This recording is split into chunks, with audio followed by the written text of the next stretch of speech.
AP Telangana మధ్య జల వివాదాల పరిష్కారానికి కమిటీ ఏర్పాటు చేసింది కేంద్రం. దీనికి సెంట్రల్ వాటర్ కమిషన్ చైర్మన్ నేతృత్వం వహించనున్నారు. 2 రాష్ట్రాల జలవనరుల శాఖ ఉన్నతాధికారులు కమిటీలో ఉండనున్నారు. 2 నెలల్లో నీటి సమస్యల పరిష్కారానికి సూచనలు చేయనుంది కమిటీ.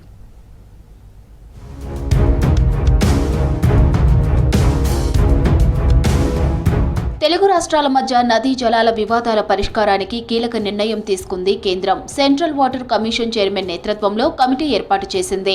ఈ కమిటీలో 2 రాష్ట్రాల జల వనరుల శాఖ ఉన్నతాధికారులు ఉండనున్నారు. కృష్ణా, గోదావరి బోర్డుల చైర్మన్లు సభ్యులుగా ఉన్నారు. ఏపీ, తెలంగాణ నుంచి 4 అధికారులకు చొప్పున కమిటీలో చోటు కల్పించింది కేంద్రం. 2 నెలల్లో రిపోర్టు ఇవ్వాలని కమిటీని ఆదేశించింది కేంద్ర జలశక్తి శాఖ.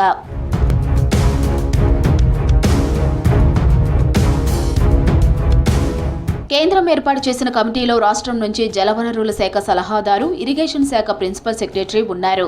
అలాగే తెలంగాణ ప్రభుత్వ special secretary, engineer in chief నియమించింది కేంద్రం. ఆంధ్రప్రదేశ్ నుంచి జలవనరుల శాఖ స్పెషల్ సెక్రటరీ, జలవనరుల శాఖ సలహాదారు, ఇరిగేషన్ ఇంజనీర్ ఇన్ చీఫ్ కు అవకాశం కల్పించింది. ఏపీ చీఫ్ ఇంజనీర్ సభ్యుడిగా ఉన్నారు.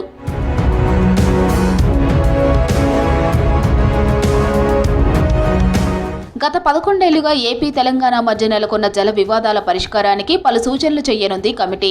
సహకార సమాఖ్య విధానంతో ముందుకు వెళ్లనుంది. దీనికోసం ప్రత్యేకమైన వేదికలను ఏర్పాటు చేసి సమన్వయంతో సమస్యల పరిష్కారానికి బాటలు వేయనుంది కమిటీ.